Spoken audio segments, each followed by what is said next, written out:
मित्रांनो, काही स्त्रियांमध्ये खूप जास्त काम इच्छा असते. स्त्रीमध्ये अति कामिच्छा का निर्माण होते हे तुम्हाला माहिती आहे का? आजच्या या व्हिडिओमध्ये आपण महिलांमध्ये अति कामिच्छा निर्माण होण्याची 5 प्रमुख वैज्ञानिक कारणे अगदी उघडपणे, सविस्तर आणि सोप्या भाषेत समजून घेणार आहोत. हा व्हिडिओ प्रत्येक पुरुषाने आणि स्त्रीने शेवटपर्यंत नक्की पहा, कारण आज या विषयाशी जोडलेले सर्व गैरसमज दूर होणार आहेत. चला तर सुरुवात करूया. 1. ओव्ह्युलेशन काळ आणि हार्मोन्समधील बदल. महिलांच्या शरीरातील सर्वात मोठा आणि महत्त्वाचा बदल हा प्रत्येक महिन्यात त्यांच्या पाळीच्या चक्रादरम्यान होत असतो. साधारणपणे 28 ते 30 दिवसांच्या मासिक चक्रामध्ये पाळी संपल्यानंतरचा 12 ते 16वा दिवस हा अत्यंत महत्त्वाचा मानला जातो. वैद्यकीय भाषेत या कालावधीला ओव्ह्युलेशन म्हणजेच स्त्रीबीज विमोचनाचा काळ असे म्हणतात. या ओव्ह्युलेशनच्या काळात स्त्रीच्या शरीरातील अंडाशयातून एक परिपक्व स्त्रीबीज बाहेर पडते आणि तिचे शरीर गर्भधारणेसाठी पूर्णपणे तयार होत असते.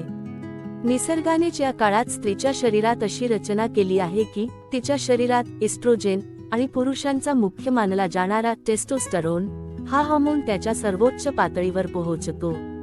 अनेकांना वाटतं की टेस्टोस्टेरोन फक्त पुरुषांमध्येच असतो, पण प्रत्यक्षात महिलांच्या शरीरातही हा हार्मोन तयार होतो आणि तो त्यांच्या कामिच्छेमध्ये अत्यंत महत्त्वाची भूमिका बजावतो. या हार्मोन्सच्या अचानक वाढीमुळे स्त्रीच्या जननेंद्रियांच्या भागात रक्तप्रवाह वेगाने वाढतो आणि तिथली संवेदनशीलता प्रचंड पटीने वाढते. यामुळे स्त्रीच्या शरीरात शृंगारिक स्पर्शाची, रोमॅन्टिक भावनांची आणि जोडीदाराच्या जवळीकतेची तीव्र इच्छा निर्माण होते. हा संपूर्ण बदल निसर्गाच्या जैविक प्रक्रियेचा भाग आहे. त्यामुळे या काळात कामिच्छा वाढणे हा स्वभावाचा दोष नसून निरोगी शरीराचे आणि योग्य हार्मोन्सचे लक्षण आहे. 2. मेंदूतील रसायने आणि कामुक सुखाचा अनुभव. मित्रांनो, जर तुम्हाला विचारले की मानवी शरीरातील सर्वात महत्त्वाचा शृंगारिक अवयव कोणता, तर बरेच जण शारीरिक अवयवांची नावे देतील. पण वैद्यकीय विज्ञानानुसार याचे खरे उत्तर आहे आपला मेंदू. स्त्रीची कामिच्छा निर्माण होण्यात आणि ती टिकून राहण्यात तिच्या मेंदूची भूमिका सर्वात महत्त्वाची असते. आपल्या मेंदूमध्ये काही विशेष रसायने म्हणजेच न्यूरोट्रान्समीटर्स तयार होतात. यामध्ये प्रामुख्याने डोपामाइन, ऑक्सिटोसिन आणि सेरोटोनिन यांचा समावेश होतो. डोपामाइनला विज्ञानात रिवॉर्ड केमिकल किंवा सुखाचा अनुभव देणारे रसायन म्हटले जाते. जेव्हा एखादी स्त्री आनंदी असते, प्रेमात असते किंवा तिला शृंगारात पूर्ण तृप्ती व समाधान मिळते, तेव्हा तिच्या मेंदूत डोपामाइनचे प्रमाण प्रचंड वाढते. तर ऑक्सिटोसिनला लव्ह हार्मोन म्हणतात, जे मिठी मारल्याने, हातात हात घेतल्याने किंवा विश्वासाच्या नात्यामुळे निर्माण होते. जेव्हा ही रसायने योग्य प्रमाणात स्त्रवतात, तेव्हा स्त्रीच्या मेंदूला त्या कामुक सुखाची सवय लागते. यामुळे तिच्या मनात पुन्हा पुन्हा तोच आनंद मिळवण्याची इच्छा निर्माण होते. याउलट, जर स्त्री सतत ताणतणावात किंवा नैराश्यात असेल, तर ही रसायने कमी होतात आणि तिची इच्छा मंदावते. थोडक्यात सांगायचे तर, मन आणि मेंदू जितका समाधानी, तितकीच स्त्रीमधील कामिच्छा नैसर्गिकरित्या उफाळून वर येते. मित्रांनो, ही वैज्ञानिक माहिती जर तुम्हाला पटत असेल आणि आवडत असेल, तर लगेच व्हिडिओला लाईक करा आणि आपल्या निरोगी कामजीवन चॅनेलला सबस्क्राईब करायला विसरू नका. 3. भावनिक सुरक्षितता आणि नात्यातील विश्वास. अनेक पुरुषांना असा गैरसमज असतो की स्त्रीची कामिच्छा ही फक्त शारीरिक घटकांवर किंवा थेट स्पर्शावर अवलंबून असते. पण हे पूर्णपणे सत्य नाही. स्त्रीच्या बाबतीत तिची मानसिक स्थिती, भावना आणि जोडीदाराशी असलेले नाते याचा तिच्या कामिच्छेवर खूप मोठा प्रभाव पडत असतो. जर स्त्रीच्या मनात चिंता, भीती, असुरक्षितता किंवा कौटुंबिक ताण असेल, तर तिच्या शरीरात कोर्टिसोल नावाचा स्ट्रेस हार्मोन वाढतो. हा स्ट्रेस हार्मोन कामिच्छेचा सर्वात मोठा शत्रू असतो. पण याउलट, जेव्हा तिला पतीकडून प्रेम मिळते, तिचा आदर केला जातो, तिचे म्हणणे शांतपणे ऐकून घेतले जाते आणि कामात मदत केली जाते, तेव्हा तिच्या मनातील कोर्टिसोल कमी होतो.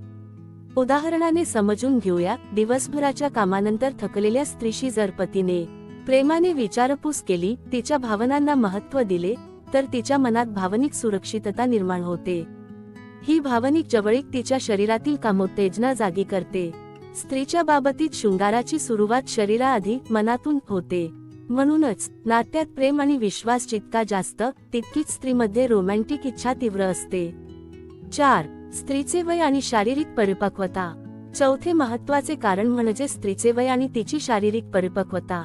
अनेक लोकांना वाटते की वय वाढले की कामिच्छा आपोआप कमी होत जाते. पण महिलांच्या बाबतीत वैद्यकीय अभ्यासातून अत्यंत रंजक गोष्ट समोर आली आहे.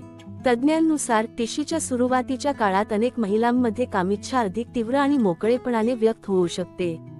असे का घडते? विशीच्या सुरुवातीच्या काळात अनेक महिलांना स्वतःच्या शरीराविषयी पुरेशी माहिती नसते. तसेच लाज, संकोच, भीती किंवा अनुभवाचा अभाव यामुळे त्या स्वतःच्या भावना व्यक्त करू शकत नाहीत. पण तिशीच्या काळात स्वतःबद्दलचा आत्मविश्वास वाढतो, शरीराची जाणीव होते आणि जोडीदाराशी संवाद सुधारतो. सोबतच या वयात कौटुंबिक आणि आर्थिक स्थैर्य आल्यामुळे दैनंदिन आयुष्यातील असुरक्षितता कमी होते. मानसिक शांतता वाढल्यामुळे त्या आपल्या शारीरिक गरजा अधिक चांगल्या प्रकारे समजू शकतात. त्यामुळे या वयात कामिच्छा वाढणे हे शारीरिक आणि मानसिक परिपक्वतेचे एक सुंदर लक्षण आहे. 5. हायपरसेक्स्युअलिटी किंवा वैद्यकीय कारणे. आता आपण 5व्या आणि शेवटच्या कारणाकडे वळूया. आतापर्यंत आपण पाहिलेली 4ही कारणे ही पूर्णपणे नैसर्गिक आणि निरोगी आरोग्याशी संबंधित होती. पण काही मोजक्या प्रकरणांमध्ये कामिच्छा ही मर्यादेपेक्षा खूप जास्त वाढते आणि तिचा दैनंदिन जीवनावर, कामावर किंवा मानसिक आरोग्यावर परिणाम होऊ लागतो.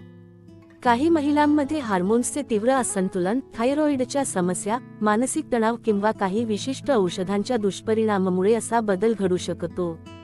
जेव्हा एखाद्या व्यक्तीला स्वतःच्या या भावनांवर किंवा विचारांवर नियंत्रण ठेवणे कठीण जाते, तेव्हा वैद्यकीय भाषेत याला हायपरसेक्स्युअलिटी असे म्हटले जाते. परंतु लक्षात ठेवा, फक्त एखाद्या स्त्रीमध्ये कामिच्छा जास्त आहे किंवा तिला शृंगार आवडतो म्हणून तिला हा आजार आहे असा निष्कर्ष काढणे 100% चुकीचे आहे. बहुतांश वेळा ही वाढलेली इच्छा पूर्णपणे नैसर्गिक असते. जर खरोखरच अस्वस्थता वाटत असेल तर डॉक्टरांचा किंवा समुपदेशकांचा सल्ला घेणे योग्य ठरते. जोडीदारासाठी महत्त्वाचा संदेश. मित्रांनो, आजच्या या सविस्तर विश्लेषणावरून आपण काय शिकलो? महिलांमध्ये कामिच्छा निर्माण होणे किंवा ती वाढणे ही शरीराची एक अत्यंत नैसर्गिक, सुंदर आणि जैविक प्रक्रिया आहे. त्यामागे हार्मोन्स, मेंदू, वय आणि भावनिक सुरक्षितता अशी वैज्ञानिक कारणे कार्यरत असतात. पुरुषांनी काय करावे? आपल्या पत्नीमध्ये कामिच्छा वाढलेली दिसल्यास त्याकडे संशयाने किंवा आश्चर्याने पाहू नका. तिच्या भावनांचा आदर करा, तिच्याशी मोकळेपणाने बोला आणि तिला भावनिक व शारीरिक समाधान द्या. स्त्रीने काय करावे? आपल्या शरीरात होणारे हे बदल पूर्णपणे नैसर्गिक आहेत. त्यामुळे मनात कसलीही लाज किंवा अपराधीपणाची भावना ठेवण्याचे अजिबात कारण नाही. सुखी वैवाहिक जीवनाचा पाया हा केवळ शारीरिक क्रिया नसून परस्पर विश्वास, आदर आणि मोकळा संवाद यावरच टिकून असतो. मित्रांनो, आजचा हा सविस्तर आणि माहितीपूर्ण व्हिडिओ तुम्हाला कसा वाटला कमेंटमध्ये नक्की सांगा. व्हिडिओ आवडला असल्यास लाईक करा, तुमच्या मित्रांसोबत शेअर करा आणि आपल्या निरोगी कामजीवन या चॅनेलला सबस्क्राईब करायला विसरू नका. स्वस्थ रहा, मस्त रहा आणि निरोगी कामजीवनाचा आनंद घ्या. धन्यवाद.